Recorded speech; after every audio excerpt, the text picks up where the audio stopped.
want to do today is just really focus on the listening section. In the listening section of the IELTS exam, it's divided into four parts. In the first part, you'll be hearing two people talking, and it'll be about making some kind of arrangements, maybe travel arrangements, maybe a job interview, and you'll only be listening to two people. And a lot of times, the first part of the listening section is a gap fill exercise where you're just filling in information as you listen. In the second part of the listening section, you might only be listening to one person speak, and it'll be kind of like a radio show or a talk radio information session. You may be listening to a description of a museum or a place where you go on some kind of tour, or listening about restaurants or different things that could be happening in a town or a certain area. And so that might include questions like listening for maybe a map or a chart and filling in something like that. In the third section, the third part of the listening section, you'll probably have something where you might be listening to as many as 3 or 4 people, and it might be that they're working on a project together, maybe a film project or a school project. And so that will include having to listen to 3 or 4 people having a discussion together. And in the last part of the listening section, you'll be listening to more of a lecture style, maybe almost like an academic lecture. And again, you'll be filling in gaps and providing information, maybe filling in a table or something like that. But regardless of the type of question or the part, whether it's part 1 to part 4, the strategy that I'm going to share with you today applies to every question type and every part of the listening section. So I'm sure you'll find this helpful today. Just another reminder is that the goal of the listening section is to just get as many answers correct as possible. And in total, over the 4 parts, there are a total of 40 questions. So the idea is just to get as many correct as possible and get the highest score that you can. The whole test takes about, I think it's about 30 minutes, and then, I should know that for sure. I'll double check to make sure if I'm wrong. But if you're doing the paper-based test, you can do all your answers in the question booklet. And then at the end, you're given 10 minutes to transfer your answers to the answer sheet. If you're doing the computer-based test, then you don't have that 10 minutes at the end because you're answering directly into the computer. So anyways, let's get started. And we're going to go through, and I'll give you my top 4 tips for the listening section.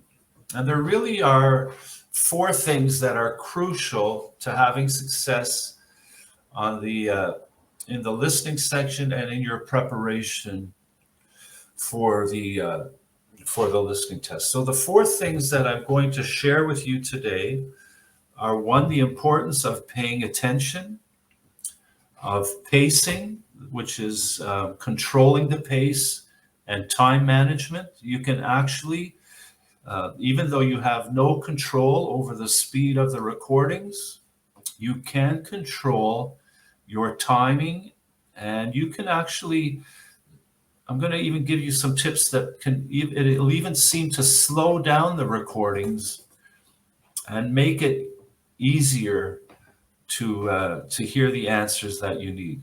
We're going to talk about predicting, what you do when you have that time to prepare before the recording starts. And then I'm going to just give you, say a little bit about practicing as you prepare for the IELTS, the listening section. So basically, what I'm going to do is I'm going to show you how to prepare and everything you need to do, except the only thing that we won't be to do today is an actual listen to a recording, but I will give you a link to the best listening resources that I can give you, so that when it comes to practicing, you can find some good materials for practicing. Let's just say hello to one more person before we keep going. Moniyi, I hope I pronounced that fairly close. It's good to have you here today too. Okay, so let's keep moving. And the first thing I want to talk to you about is the importance of paying attention. And this includes, in the listening section, it's really important to read and listen to the instructions, because this is the only place that you will have instructions to read and instructions to listen to. So the first thing you're going to want to do as soon as you open your listening booklet, as you're preparing, is you're going to open it to part 1. And the first thing you're going to do is read the instructions. All through the IELTS exam, paying attention to instructions is so important, because you do want to accomplish the task that you're asked to achieve. And the best way to make sure you do that is to always read the instructions. And every time you read the instructions, make sure you take your pencil and underline them. Don't neglect this step. It's so important to underline the instructions. And this is just simply to make sure that you know that you've read them. And that way, when you get halfway through a section, or you're listening, or you're whatever you're doing, you're not going to be distracted by asking yourself, did I listen to the instructions? For example, these instructions said, write one word or a number, or one word and a number.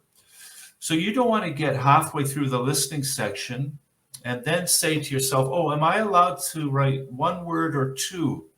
And then have to go back and check. That's creating a distraction that you don't need. There are distractions that come up in the listening section, and you're going to have to deal with those. And I'll mention something about that in a few minutes. But the last thing you want to do is make it more difficult for yourself. So always read and underline the instructions, not only in the listening section, but everywhere throughout the IELTS exam. The second thing you want to do, especially with the listening section, is you want to listen carefully to the instructions, because this is where they will tell you the topic of the recording that you're going to listen to.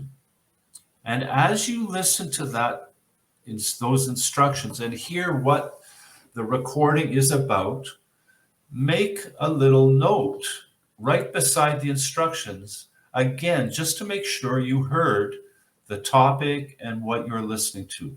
And in this case, this listening section would be about arranging an interview at a recruitment agency. So what you want to make sure you do is write a little note, and in this case, I gave you an example, arranging an interview. So once I've underlined the instructions, I've listened and made a little note, I'm absolutely clear on what I'm about to listen to. So that's the importance of paying attention, and that's my first important tip for the listening section. Now, the next thing I want to talk to you about is the pace. We're dealing with getting ready to listen and making most of the time that you have to prepare for what you're about to listen to. So, for example, when you open and you've listened to the instructions, when you open part one, you will open it and you will see 10 questions. Each section, each part has 10 questions. So you're going to open it up and you're going to see 10 questions on the page. But because you've listened to the instructions very carefully, you're going to hear them say you have some time to look at questions 1 to 5. Now, this is really important.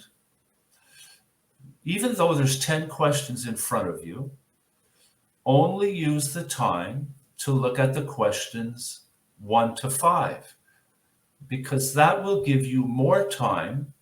And don't worry about questions 6 to 10, because you'll be given more time to look at those. Another good reason for listening to the instructions. So only look at questions 1 to 5. Okay, and that way you'll make, and it's about 30 seconds usually, that you'll be given to look at questions 1 to 5. So don't jump ahead right now. Just look at questions 1 to 5. And then you're going to hear something else. And this is so important. They're going to tell you that you will hear an example. And if you look at the very top of the questions here, it says address of agency 497 East Side Docklands. Well, the answer is already there for you. That's the example. So when you're listening to the example, put your pencil down, relax, okay? Listen to the person's voice, get used to the accent.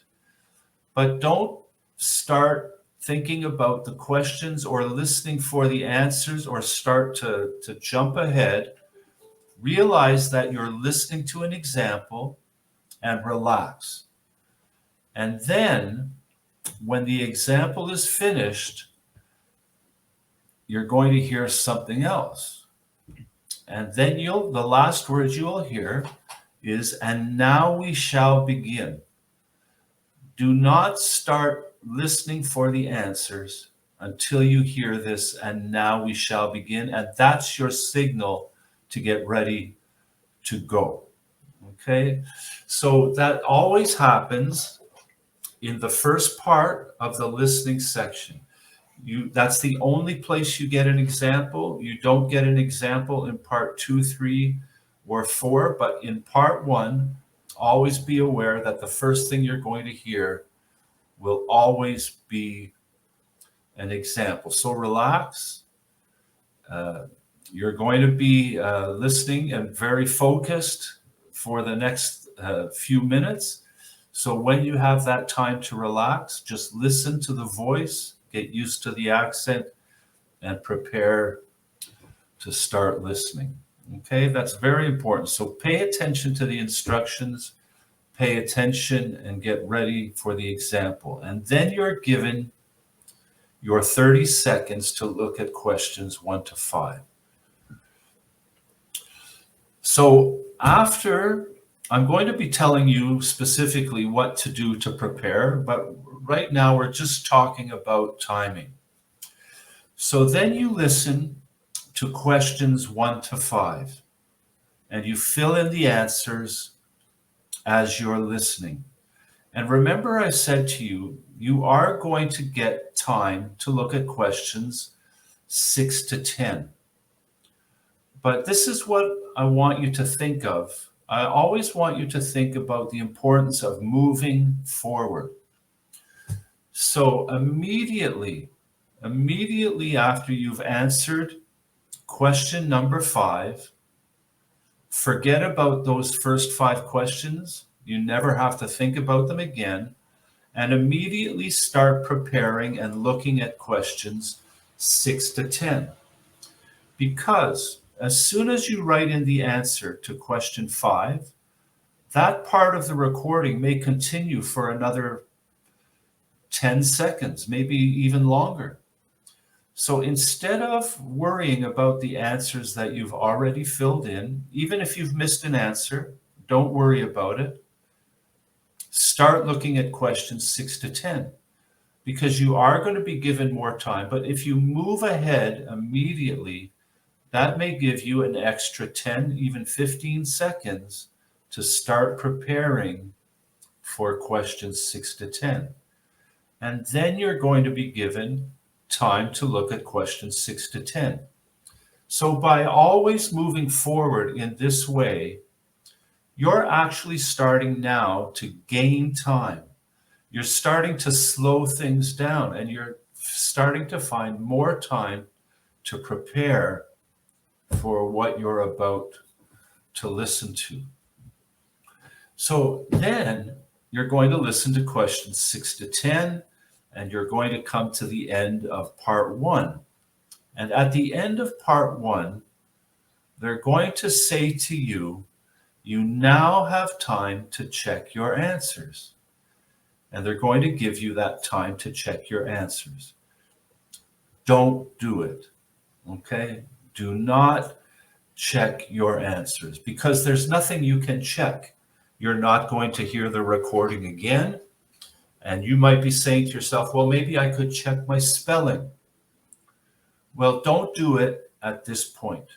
Remember, just a few minutes ago, I mentioned to you that you're given time, 10 minutes, to transfer your answers from your worksheet to the answer sheet. During that 10 minutes, that's the time to check your spelling. Okay, that's the time to do things like check your answers and check your spelling. So don't check your answers now. This is what you do. You immediately, as soon as you write in the answer to number 10, you immediately turn the page in your booklet and start looking at part 2 and start preparing to listen to the questions in part 2. And again, you'll be given instructions, so underline the instructions, get ready to listen to the instructions, but start looking at the questions you have to answer. That will give you an extra 30 seconds to start preparing for what you're about to listen to. And then they'll give you 30 seconds again.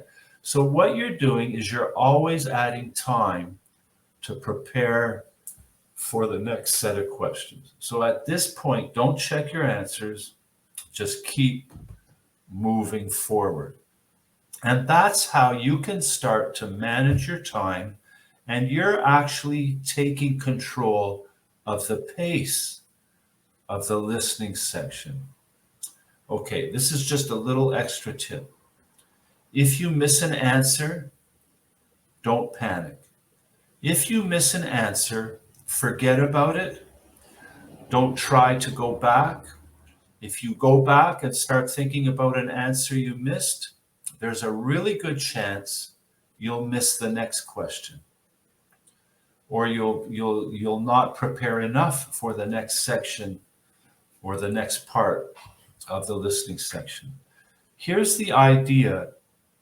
The way that you score the highest score possible in the listening section, you're given 40 questions, and the idea is to get as many correct as possible. If you spend time worrying or go back and look for answers you might have missed, there's a really good chance you'll miss the next question.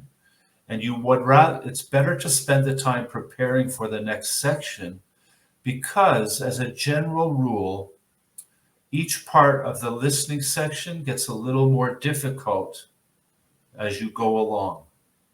So you'll need the extra preparation time. So never look back. If you miss an answer, let it go. When you're transferring your answers to your answer sheet during that 10 minutes, if you want to, that can be a time where you can guess at an answer or think about something you might have missed. But do not do it while the listening section is taking place. Okay, so those are some tips about how you can control the pace and manage your time in the listening section. So now what do you do during that preparation time? And this is where we come to the third tip. So we have pay attention, we have control the pace, and now during that time we have to prepare to listen. This is where we want to predict the type of answers that we're listening to. Let's just say hello to one more person who's just joined us. Hi, Tino. It's really good to see you, and I'm glad you're here. And we're going to keep moving. So what I want to just share with you is a very simple, it's called the keyword strategy.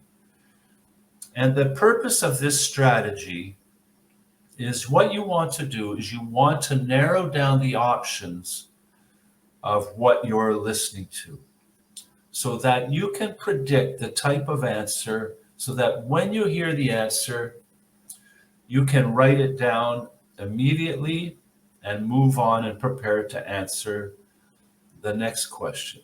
So there's different types of words that you want to be aware of, and you want to mark them in your booklet. If you're doing the computer-based test, this kind of strategy, it's still important. You can highlight keywords on the computer, okay? But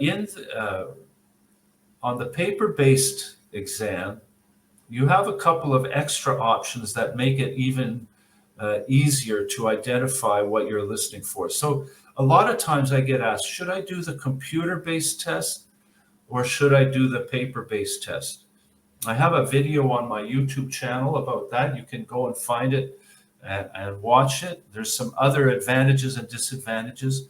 But one advantage of the paper-based test is it gives you the possibility to underline keywords and make notes that isn't possible when you're doing the computer-based exam. So that's just one extra little thing to think about if you're trying to decide whether to take the computer-based or paper-based. So let's talk about this keyword strategy.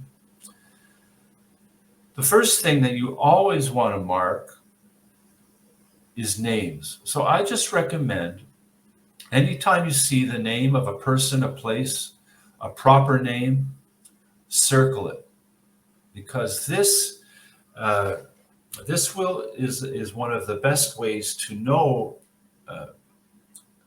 the answer that you're looking for. For example, the recording, and this is one of the ways they can distract you in recording. They might mention 3 or 4 different names of people, different names of customer service representatives, or whatever you're going to hear in the recording, but you're only listening for one name, and that's the name Becky, that's associated with Becky in this case. So chances are the name that you're going to have to fill in here is Becky's last name. Okay, so you're listening for a proper name. One thing that you need to know that's always true in the listening section, if you're given a proper name and you have to write a proper name, they will always spell it for you. They will always give you the spelling. And that's just another little listening test. It's just often in the first section, they just want to see if you can listen to a name spelled and spell it accurately. So if you see a name, circle it. This is a very good way to identify the kind of information that you're listening for. Dates and times are always important. So if you know that you're listening for a date or a time, use a box. You can develop your own symbols as you practice. You can develop circles for names, boxes for dates and times. By the way, you can also use this in the reading section, and I recommend that if you're using circles and boxes for specific types of information in the listening section, you use the exact same symbols for the reading section. Again, it's just one less thing to worry about. Now, I'm going to give you a little, this is kind of a grammar tip, but how do I know that number 2 there, where I've put a box, is going to be a time? Well, the secret is best to call her, so that's probably when, but it says in the something. When I see in, I know that it's going to be either a time of day, like morning, afternoon, or evening, because I have in the. So it's either going to be in the morning, in the afternoon, or in the evening. If it said at, then I would know that I'm probably listening for a time, like 4 p.m. or 11 p.m. Okay, this is just a little clue. So knowing these little prepositions, that just gives you another little clue that you're listening for a date or a time. Then the third thing, and I'm just kind of putting them all together, and I call them extreme words. And I call them extreme words because these are the words that really narrow things down. These are words like adjectives, comparisons, and adverbs. These are really important. So let me just show you some examples. So, for example, you have the word mainly. Well, this is an adverb.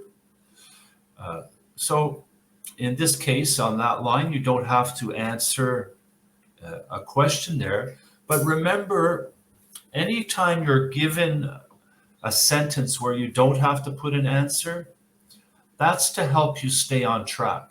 They're actually doing that to help you. So if you hear, you might lose your place, but if you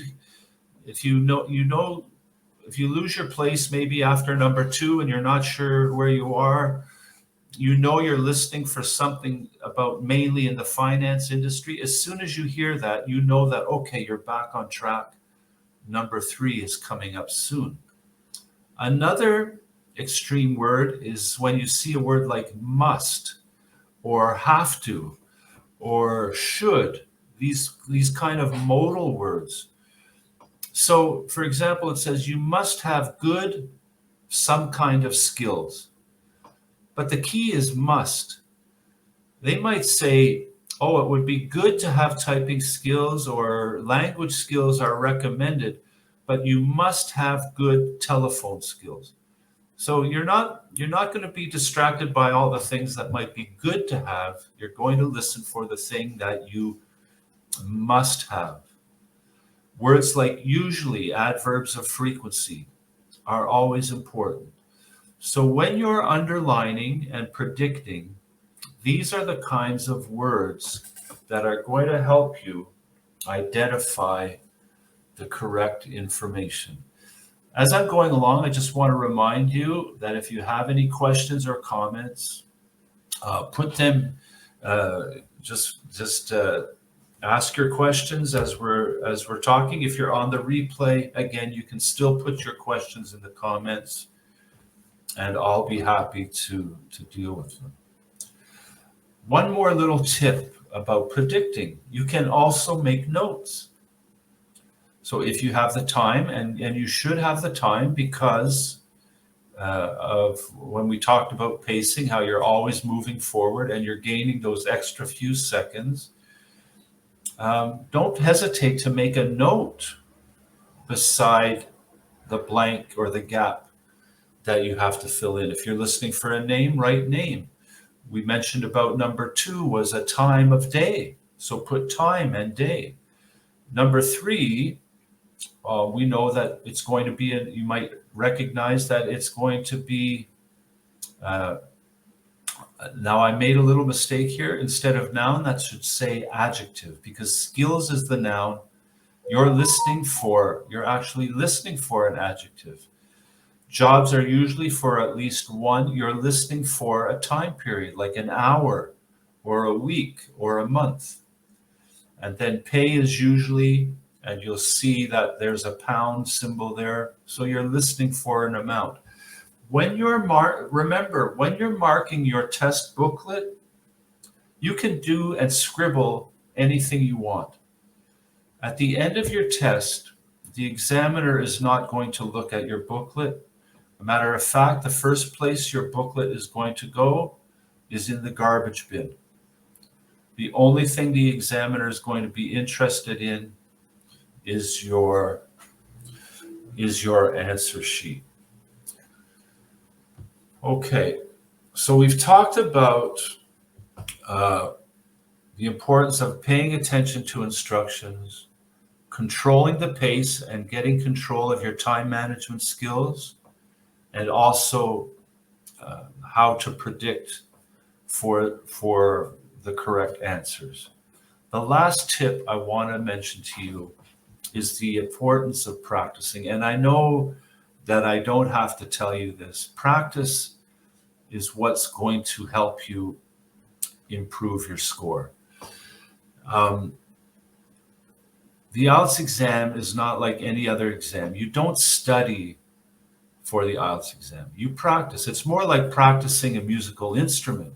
Learning, if you want to get better at the piano, you don't read a book about pianos. You don't look for shortcuts. You don't look for secret formulas. You just find the strategy and you practice. The same with the IELTS exam. If you're learning a sport, you don't read a book about football. You go out and you play football. So don't underestimate the importance of just taking a little time to practice every day. And I just want to tell you and just share with you what I think is one of the best places to find practice tests for listening. And I recommend that you go to this place. I'll just put it up here quickly. This is one of the best websites, takeieltsbritishcouncil.org. The reason I recommend this, and I only recommend three main websites. There are hundreds, maybe thousands of websites that offer IELTS practice.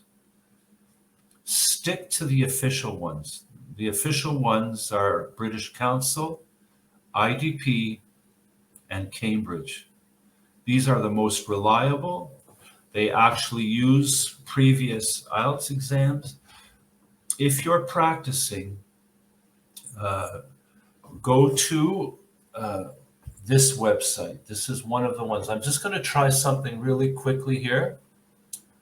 I'm going to I'm going to put this link also in the, I'm going to put it in the comments as well, so you can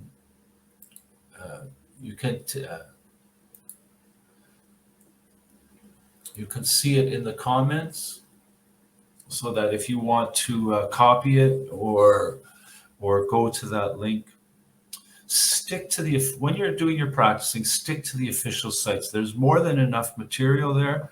If you do find another site and you're wondering whether it's a good site or not, it's as simple as sending me a message in Messenger and asking me to check it out for you. I'm happy to do that. Or if you want to just put it in the comments of this post, or make a post in the Facebook group, don't hesitate to ask. If you're looking for resources and you think you found some good resources and you just want to confirm you want to confirm that it's a good resource, then don't hesitate to ask me. That's why I'm here. That's why we have the Facebook group. If you have a resource that you found that is really good and you want to recommend it to others in the group, please post it in the Facebook group. Just make sure that it is a good resource before you post it. So thanks for spending the time with me today. If there's any last questions, you can post them in the comments and I'll be happy to answer them. I hope whether you've been watching on YouTube, if you've been watching on YouTube, be sure to subscribe to this channel and check out the other videos. There's dozens of videos there that can help you with different sections of the IELTS exam.